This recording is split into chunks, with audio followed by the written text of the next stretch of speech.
Di na importante kung anong trabaho ko. Ang mahalaga, kumikita na ako ng malaki at nabibigay ko yung mga gusto nyo. Di ba kayo masaya ron? Kung hindi mo kaya sagutin ang tinatanong ko sa'yo, hindi ko matatanggap yung pera mo. Isko, malakas ang kutob ko na hindi galing sa legal yung pera mo. Kasi kahit isang taon ka magpakapagod sa trabaho, hindi ka kikita ng ganyang kalaki. Nay, ano ba kayo? Pera na to. Ayaw nyo pa? Ginagawa ko to para sa inyo, hindi para sa akin. Oo, alam ko, malaking pera nga yan. Pero pasensya ka na, hindi ko talaga matatanggap yan. Dahil hindi ko naman alam kung saan galing yung pera mo, diyan ka muna, gusto ko muna magpahinga. Nay! Nay!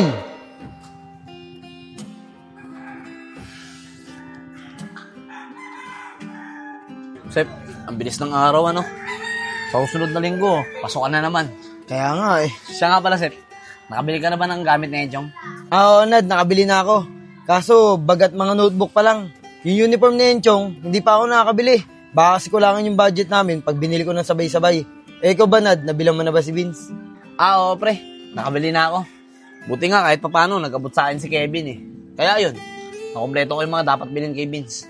Buti ka pa, kompleto mo na yung mga gamit ni Vince. Kaya nga, pre, wala na akong iisipin. Hirap talaga ng buhay. Bilis ng pera. Kapuntahan niya si parang Joseph. Sana, makairam ako ng pera. Pambili na ng ulam. Uy, Chong! Uy, kay Nico, kayo po pala. Eh, Chong, tatanong ko lang sana eh. Kung nandiyan yung tatay mo.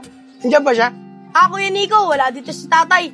Nandun siya sa kubo, kasama niya si Kuya Enad. Bakit po?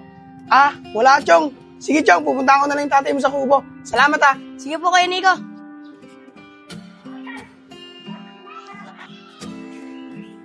Ay, oo nga. Andun nga sila. Sep! Nad! Sep! Galing ako sa inyo eh. Sabi kasi ni Enchong, nandito ka raw, kaya pumunta ako rito. Bakit, Nico? Bakit mo ko hinahanap? Eh, Sep, manghiram sana ako sa'yo ng pera. Kahit 100 lang. Pambili ko lang ng ulam. Ka-short kasi ako ngayon eh. Ay, Sep, huwag na. Ako na lang magpapayaram kay Nico. O, Nico, eto. Ay, salamat dito na da. O, Nico, may tubo yan ha, 500. Oh, Joke lang. Ito talaga, di ka mabiro. Mabiyang ka na sa akin, ano? kala ko naman totoo. Maraming salamat dito na da. Layan, tol. O paano? Baka gusto nyo magmerienda. Tara, magmerienda tayo doon sa taas. O, sige, tol. Merienda tayo, nagugutom din ako eh. Hindi ka magalala, sagot ko na. Ako naman may pera eh. Yun! O, Nico, yung pera mo. Bilhin mo na lang ng ulam mo mamaya ng gabi. Ano, tara? Tara na.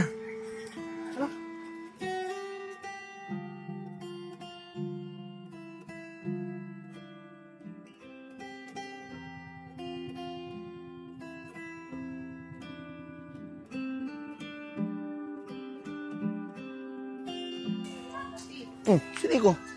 Uy, Nico! Anong ginagawa mo dyan? Ay, oo, Nad, sige na. Sige na. Bagal mo talagang umilos. Tara na.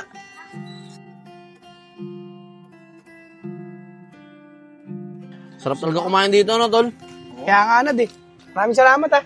Kaya nga, ito, oh. Yung bagong menu nila, yung chicken poppers. Oo, sarap din yan. Gusto yung pagkain mo, tol. Oh. Baka gusto ko ba, kumuha pa dun. Di na, Nad. Busog na ako eh. Ganun ba? Sige, ikaw bahala.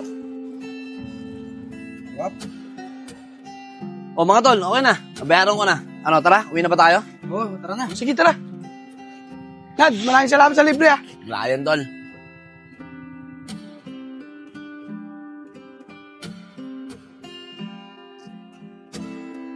Ano ba yan? Tagal ni Kevin. Kanina pa papunta. Tagal makarating. Pwesko, pasensya na kung ngayon lang ako nakarating ha. May ginawa pa kasi ako sa bahay.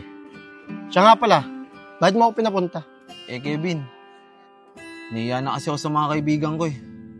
Wala na akong mukhang maiharap sa kanila. Kaya ikaw yung nilapitan ko. O bakit ba, Isko? Ano bang kailangan mo?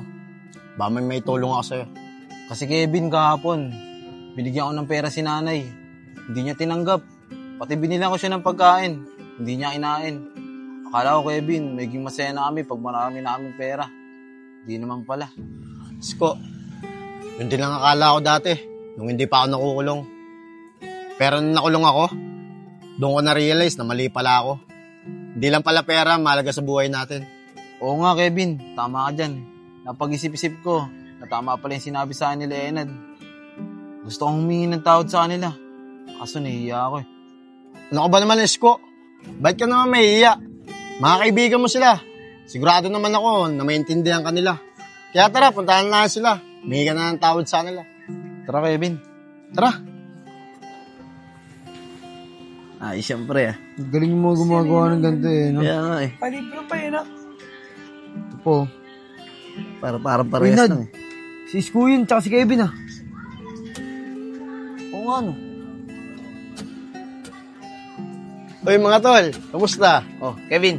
Kamusta? Mala, sumama sa isis ko ah. Nad, may gusto sana sabihin sa inyo si Isko. Kaso nahihiya siya, kaya sinamahan ko na. Sige na, Isko, sabihin mo na. Bakit, Isko? Ano ba sasabihin mo?